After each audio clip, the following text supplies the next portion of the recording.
addiction and has many published articles and research in the field of psychiatry. So without further ado, he will today be talking to us today about the neuropsychiatry of depression and cognition.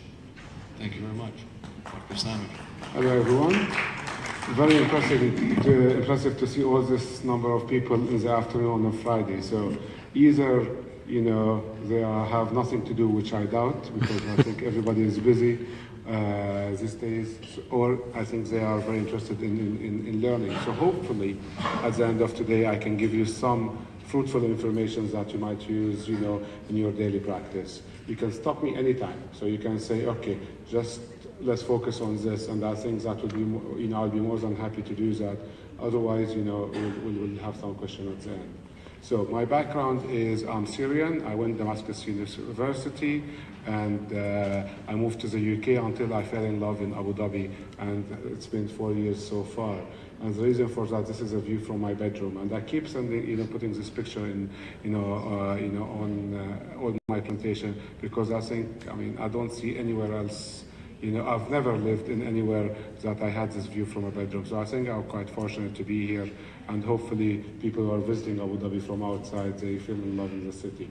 So what I'm going to talk to you about, depression. I'm going to talk about depression a little bit, and then I'm going to talk more about it, and then I'm going to talk even more and more to try to get to link depression with some of the neuropsychiatric disorder, focusing on epilepsy, Parkinson, but more details about MS. I'm going to talk about mental health, depression, and cognition. It's an area that I think, we're going to hear a lot about cognition day after day, especially with people working with mental health. Then finally, we're going to talk about what do we do. So I might come with some suggestions about what we can do there. So depression, is it common? So how many psychiatrists do we have here or work in psychiatry?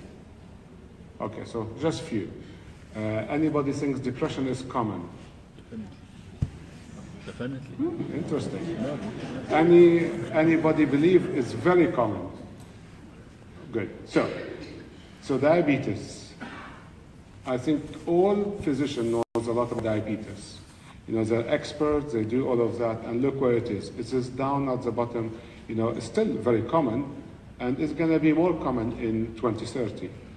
Ischemic heart disease, if you consider how much resources we have for cardiology, cardiologists, and GPs that works in the medical field to provide care for people with ischemic heart disease, and it's going to be number 2 in 2030 in terms of disability.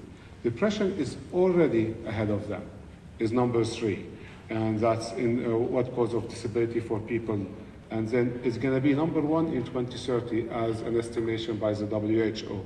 However, we were very surprised that we are much ahead of ourselves. It's already number 1 this year. So 2017, so this is like from slides I had to do last year. So I'm saying, yes, we're going to be number 1, we're going to be number 1. I wouldn't say I'm proud that we're number 1, but depression is number 1, and it is a main cause of disability worldwide, not just in Europe,